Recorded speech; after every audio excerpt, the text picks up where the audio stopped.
Graças a paz a todos.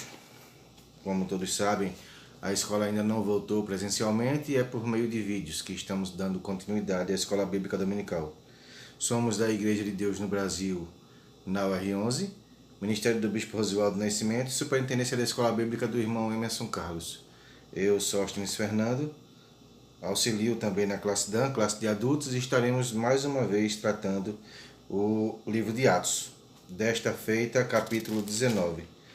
Convido os irmãos, aonde estiverem, na sala, no quarto, a juntarem-se, reunirem-se em família, para que juntos possamos estar desfrutando desse capítulo que é rico. Rico como todos os demais, em detalhes daquilo que foi o desenvolvimento da igreja, das viagens de Paulo, para isso que hoje temos. Vamos orar e agradecer a Deus pelo privilégio e oportunidade que nos dá de podermos juntos desfrutar da sua palavra e da sua presença. Senhor, meu Deus e meu Pai, te rendemos graças, Senhor, pelo privilégio e pela oportunidade que nos concede, Senhor, de juntos podermos desfrutar um pouco mais de Ti. Quando eu digo juntos, Senhor, mesmo separados, é porque juntos no mesmo Espírito desfrutamos da Tua palavra. Quantos, Pai, queriam estar hoje podendo ler, podendo estudar, podendo aprender, interagir uns com os outros e não podem. Senhor, estamos vivendo um tempo difícil, um tempo onde as igrejas abrem, de repente fecham, de repente abrem, muitas vidas sendo ceifadas, muitas pessoas enfermas, mas confiamos num Deus que tudo pode, um Deus que tudo é. Para a glória e louvor do Teu nome nos ajuntamos, Senhor, para ler e meditar nas Tuas Escrituras. Abençoa-nos, Pai, porque sem Ti nada podemos fazer. Perdoa, Pai, nossos pecados, fragilidades e nos dá, Pai, a ousadia e intrepidez para desfrutar e desvendar os mistérios que as Tuas palavras trazem para a nossa vida. Para a glória e louvor do Teu nome te oramos. Em nome de Jesus. Amém. Graças a Deus. Capítulo 19, irmãos, começa com uma coisa bem interessante, inclusive visto por alguns movimentos como doutrina. E há quem concorde, há quem discorde, mas vamos juntos desfrutar e ler aquilo que a palavra de Deus fala. Capítulo 19, vamos ler uma porção do verso 1 ao 7, diz assim: E aconteceu que, enquanto Apolo estava em Corinto, Paulo, tendo passado por todas as regiões superiores, chegou a Éfeso. E achando ali alguns discípulos, disse-lhes: Recebestes vós já o Espírito Santo quando crestes? E eles disseram-lhe: Nós nem ainda ouvimos falar que haja Espírito Santo. Perguntou-lhes então: Em que sois batizados? Então eles disseram: No batismo de João. Mas Paulo disse: Certamente João batizou com o batismo do arrependimento, dizendo ao povo que cresce no que após dele havia de vir, isto é, em Jesus Cristo. E os que ouviram foram batizados em nome do Senhor Jesus. E impondo-lhes as mãos, Paulo, no mesmo instante veio sobre eles o Espírito Santo, e falavam línguas e profetizavam. E eram estes ao todo uns 12 varões. Bom, começamos o texto do capítulo 19 dizendo que Paulo ele estava em Éfeso, enquanto Apolo estava em Corinto. Muita gente fala que esses discípulos eram discípulos de Apolo, por conta da similaridade do batismo de João. Se os irmãos lembram, semana passada, quando a gente viu o capítulo 18, Apolo, no verso 24, diz assim: Chegou a Éfeso, o mesmo local que Paulo chega, um certo judeu chamado Apolo, natural de Alexandria, varão eloquente e poderoso nas Escrituras. Este era instruído no caminho do Senhor, e fervoroso de espírito, falava e ensinava diligentemente as coisas do Senhor, conhecendo somente o batismo de João. É interessante observar que se Paulo vem de Éfeso, Apolo vem de Éfeso, e Apolo também conhecia apenas o batismo de João, esses discípulos que Paulo encontra em Éfeso, que conhecem apenas o batismo de João, eram possivelmente discípulos de Apolo. Porém, algo é interessante a pensar. Desde a época onde Cristo ainda andava na terra, João batizava gente que vinha de todos os lugares. Arrependam-se, porque é vindo o reino dos céus. Olha, eu batizo com água, mas vem um após mim, que é antes de mim, e esse vos batizará com o Espírito Santo e com fogo. Era uma das declarações que João fazia. Isso está contido em Marcos capítulo 3, isso está contido no Evangelho de João. Você vai ver possivelmente também trechos em Mateus falando sobre a mesma situação. Uma coisa interessante é que João anunciava o ano aceitável do Senhor e mandava que todos em todos os lugares se arrependessem, porque era chegado o reino de Deus. Muitos daqueles que foram batizados por João saíram disseminando aqueles ensinos que o próprio João fazia.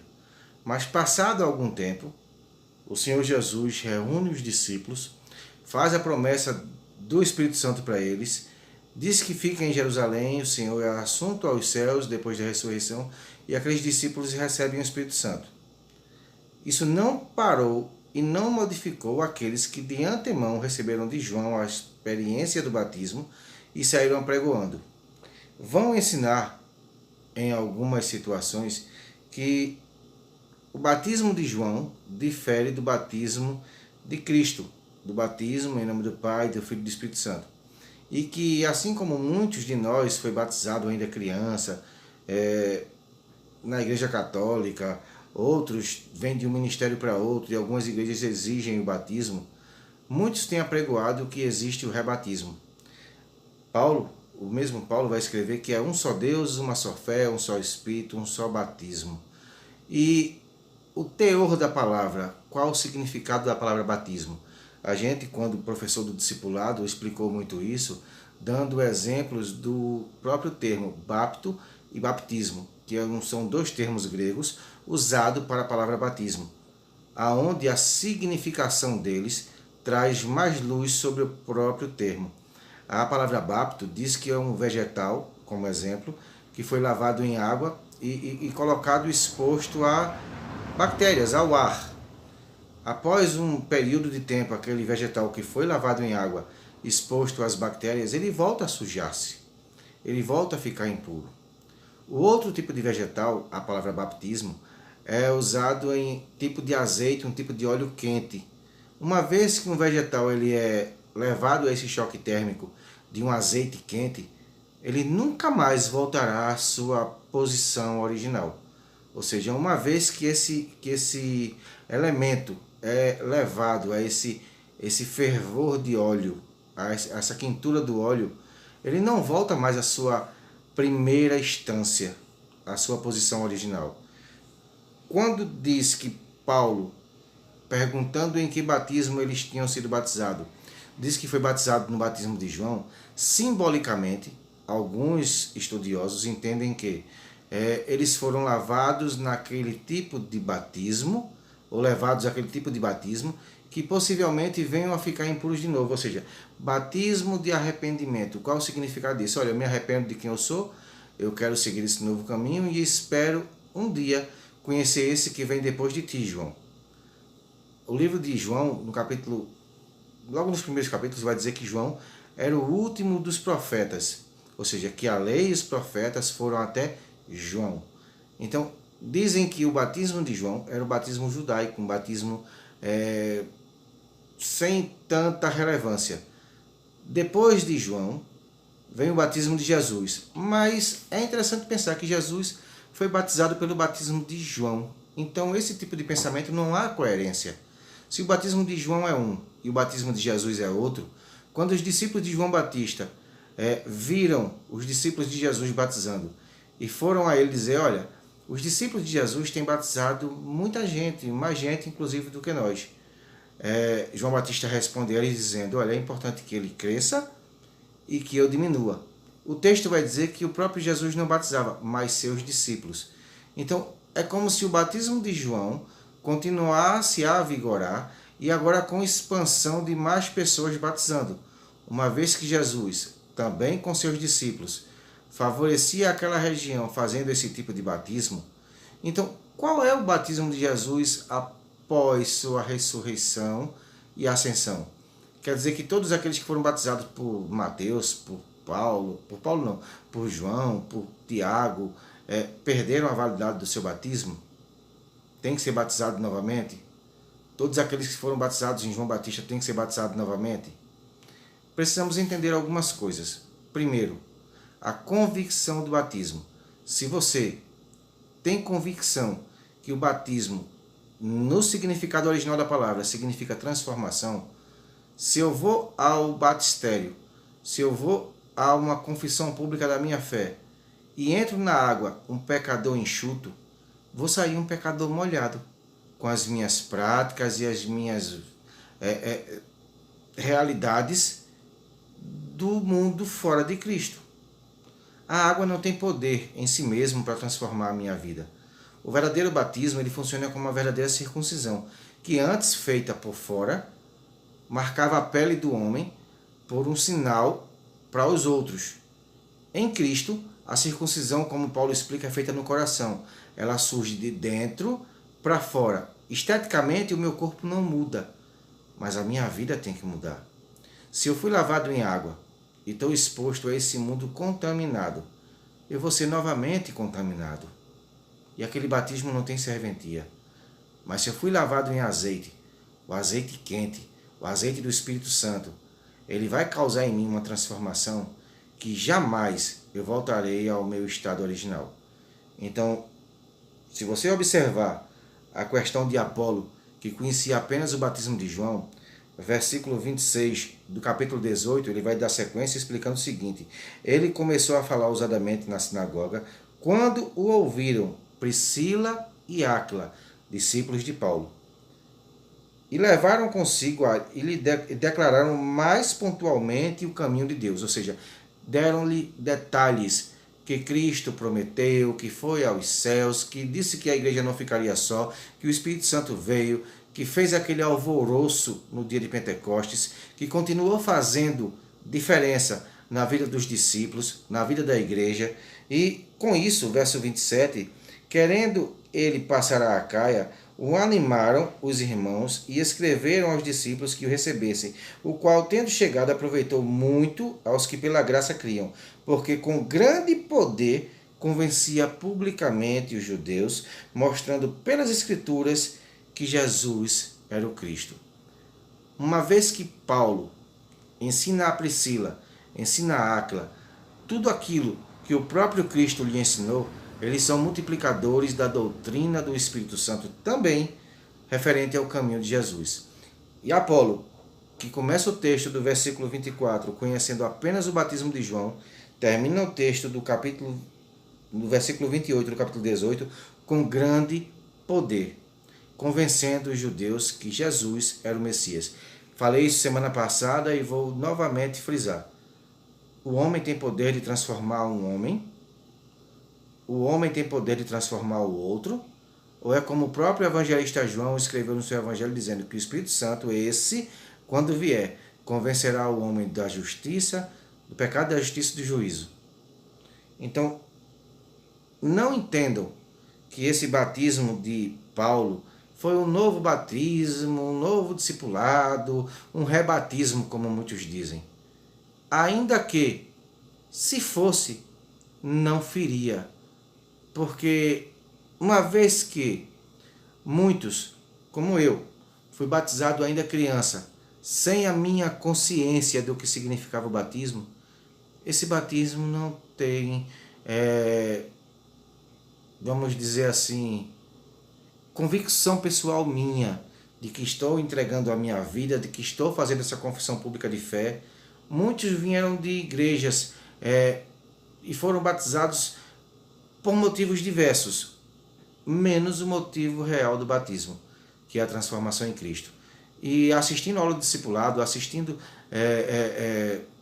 ministrações sobre batismo, resolveram em seu coração pedir a oportunidade de ser batizados. Alguns, não há impedimento para que sejam. Ah, mas já foi batizado, está anulando o batismo, está batizando de novo. Quer dizer, está dizendo que o sacrifício de Cristo não é perfeito, tem que voltar a Cristo, à cruz novamente. Não, o batismo ele significa, na verdade, transformação plena. E se você já tem essa convicção de que você foi transformado plenamente, que você não volta mais ao primeiro estágio, esse batismo não foi a água que causou isso em você. É o próprio Espírito Santo que convenceu a você de que sem Ele, que sem Deus, que sem Cristo, você não é ninguém.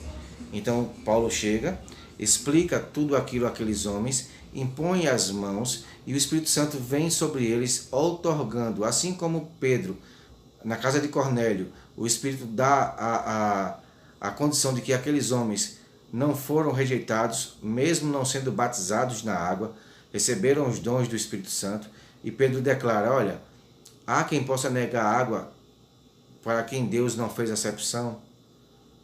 Foi assim em Samaria, quando Filipe pregoava àquele povo, Pedro e João chegam, impõem as mãos e o Espírito Santo também visita aqueles samaritanos, povo excluído e indesejado pelos judeus. Deus não faz diferença entre samaritanos e judeus. E foi assim no dia de Pentecostes, onde muitas tribos, raças e línguas se reuniam para a festa da colheita, para a festa de Pentecostes. E ali o Espírito Santo, de modo magnífico, falou a eles, através de Pedro, tudo o que eles precisavam ouvir. E magnificamente cada um ouviu na sua própria língua, no seu próprio dialeto. O Espírito Santo é essencial à vida de todos aqueles que creem em Cristo. É essencial para te dar poder de pregar e anunciar o ano aceitável do Senhor.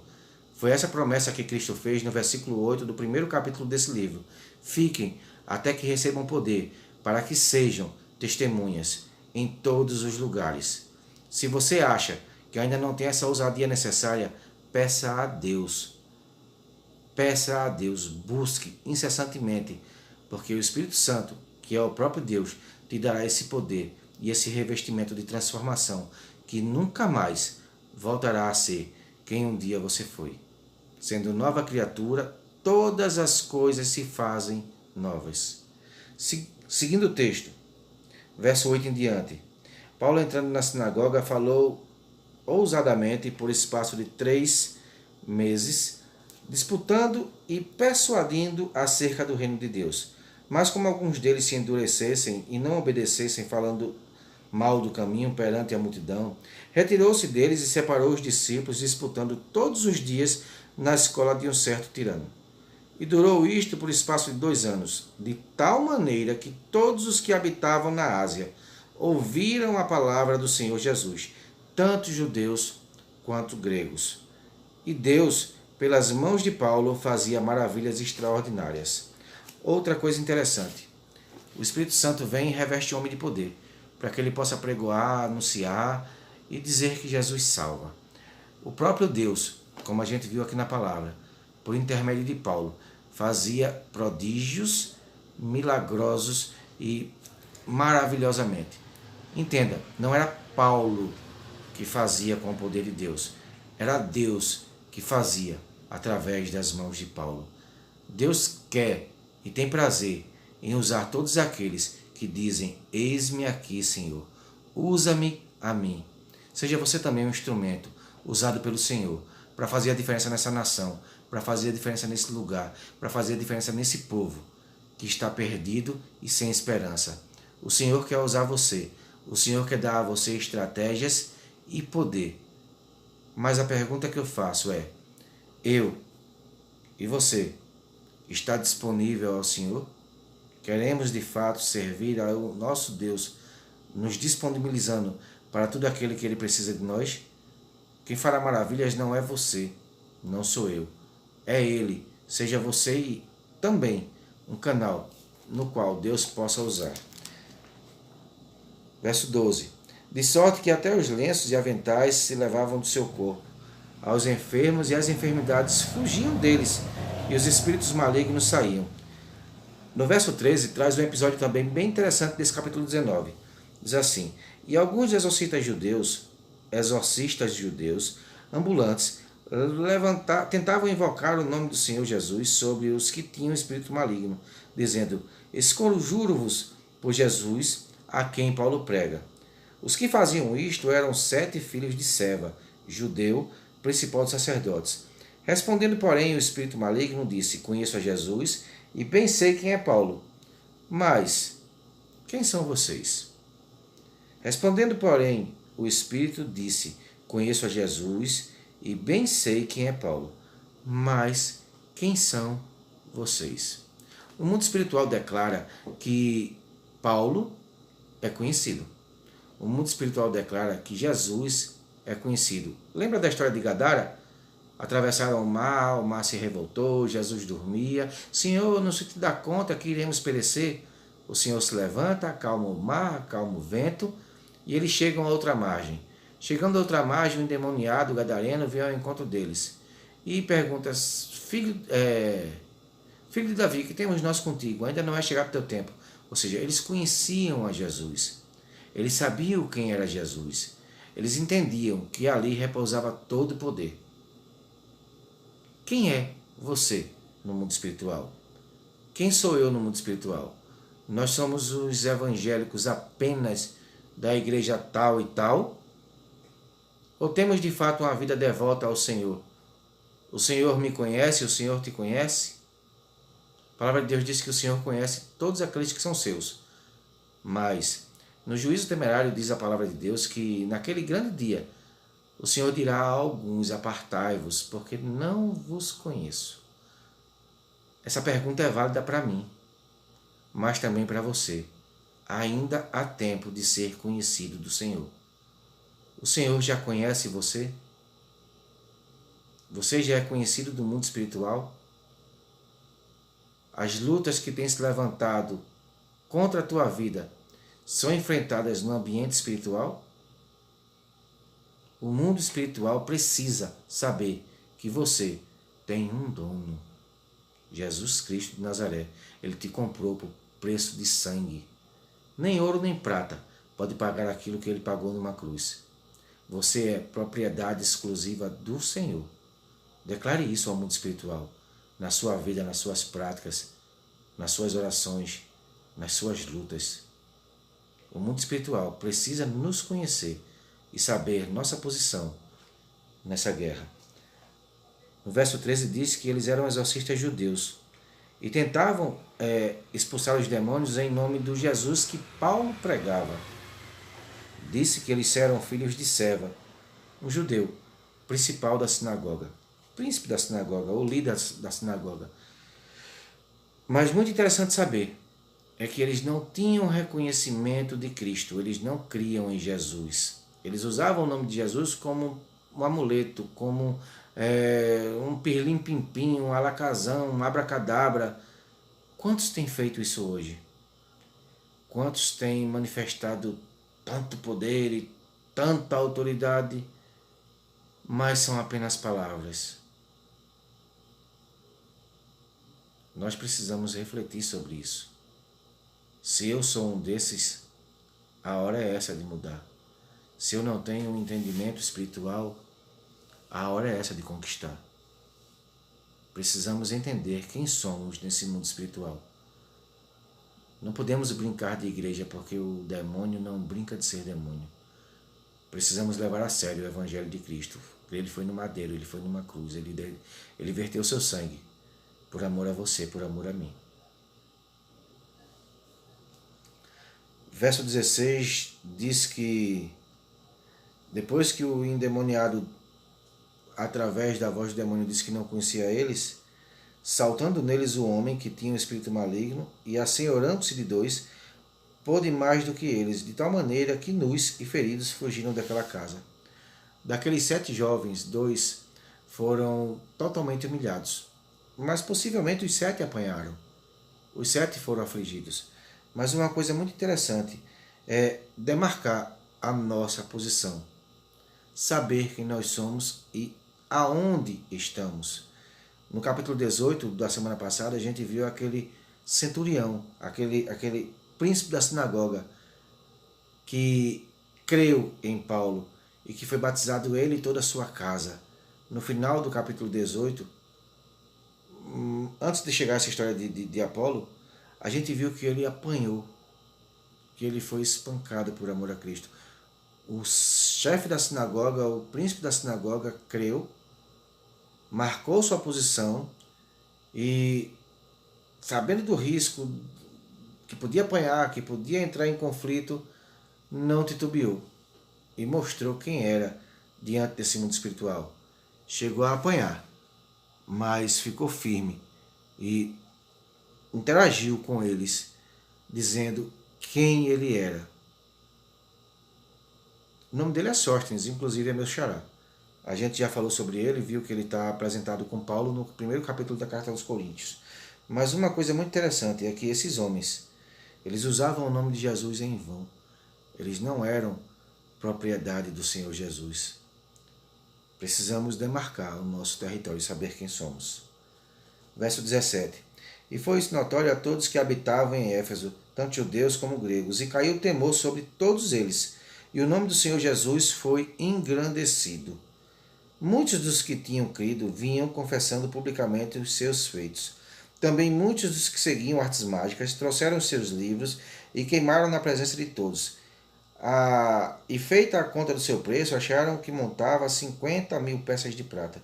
Assim a palavra do Senhor crescia poderosamente e prevalecia.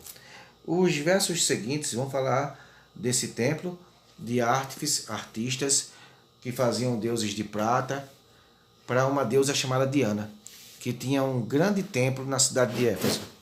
Era uma das 7 maravilhas do mundo antigo. Era um templo muito grande. E é interessante pensar que a cidade dos Efésios é uma cidade portuária, era uma cidade cosmopolita, com muita gente morando e transitando naquele lugar. Mas como a gente viu, Paulo passou lá cerca de 2 anos e todo mundo que morava ali escutou a palavra de Deus. Estamos em 2021, a internet, os meios de comunicação, as mídias sociais, não há mais desculpa para ninguém dizer que não conhece, não conheceu ou pelo menos não ouviu falar do Senhor. O que está faltando em nós é atitude. Todo mundo já ouviu falar de Jesus, todo mundo, se for perguntado, quer o céu, não quer o inferno. Mas nosso testemunho está dando a essas pessoas desejo de servir? O endemoniado lá, que não conhecia aqueles homens, mas conhecia Paulo e conhecia Jesus, após espancar aqueles moços, foi notório à cidade que aqueles que se portavam diante de Jesus com dignidade era conhecido dos espíritos, mas os que não faziam assim eram envergonhados pelos espíritos caídos. O demônio pregou, o nome do Senhor foi engrandecido. O evangelho foi propagado. Na cidade dos Efésios circulavam muitas cartas, aqui no texto chamado de livros. Artes mágicas, magia negra, encantamentos. Muitas coisas existiam, mas todos ficaram atemorizados quando viram que aqueles espíritos não tinham poder sobre o Senhor. Mas quem não estava com o Senhor estava vulnerável a eles.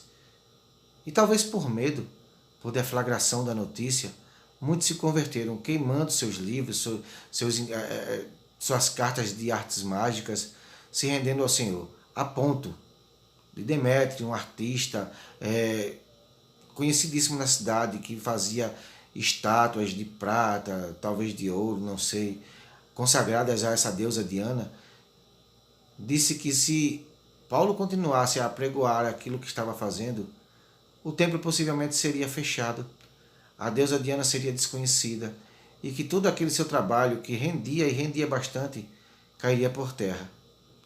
A minha pergunta é, nos dias de hoje, o que nós estamos fazendo para resgatar essas pessoas que estão indo a passos largos atrás de deusas Dianas?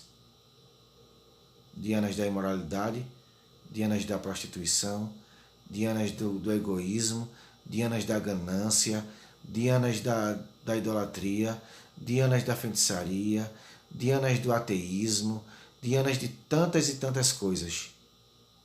Todos já ouviram falar de Jesus.